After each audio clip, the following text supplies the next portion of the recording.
জুলাই গণঅভ্যুত্থানে নৃশংস হত্যাকাণ্ডের সাথে জড়িত ক্ষমতাচ্যুত প্রধানমন্ত্রী শেখ হাসিনা এবং সাবেক স্বরাষ্ট্রমন্ত্রীর মৃত্যুদণ্ডের রায়ে সন্তোষ প্রকাশ করেছে শহীদ আবু সাইদের পরিবার। এরাই উচ্ছ্বাস প্রকাশ করে দণ্ডপ্রাপ্তদের দেশে ফিরিয়ে এনে দ্রুত রায় কার্যকর করার দাবি আবু সাইদের বাবার। বিস্তারিত আপনার মাহির রিপোর্টে।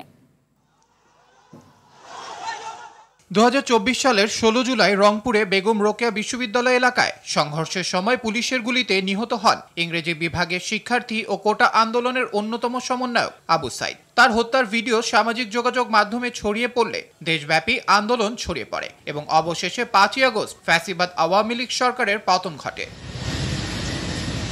সোমবার দুপুরে রংপুরের পীরগঞ্জের বাবনপুর জাফরপাড়ায় শহীদ আবু সাইদের বাবা মকবুল হোসেন জানান, শেখ হাসিনা 15 বছর ধরে গুম খুন মিথ্যা মামলা দিয়ে লোকজনকে হয়রানি করেছে। শুধু রায় ঘোষণাই যথেষ্ট নয়, দণ্ডপ্রাপ্তদের দেশে ফিরিয়ে এনে দ্রুত রায় কার্যকর করার দাবি জানান তিনি। ভারত থেকে আনে অতি দূরত্ব গতিতে যেন ফাঁসি কার্যকর করে বাংলার মাটিতে, তাহলে আমি খুশি হই। তারা শান্তি হবে, আমার ছেলে তো আমাকে আর পাবা নই, খালি রাজানি কার্যকারী হয়। শুধু রায় ঘোষণা করলেই হবে না, হাসিনাকে বাংলার মাটিতে এনে এই রায় কার্যকর করতে হবে। শেখ হাসিনা তাকে বাংলাদেশে আনে এই মৃত্যুদণ্ড কার্যকর অতি দ্রুত করতে হবে, তাহলে হয়তো আমাদের শহীদ ভাইয়েরা এবং শহীদ পরিবারগুলো তাদের আত্মা কিছুটা হলেও শান্তি পাবে। গেল বছর 16 জুলাই আবু সাইদের বড় ভাই রমজান আলী 17 জনের নাম উল্লেখ করে মামলা করেন এবং পরে আদালতের নির্দেশে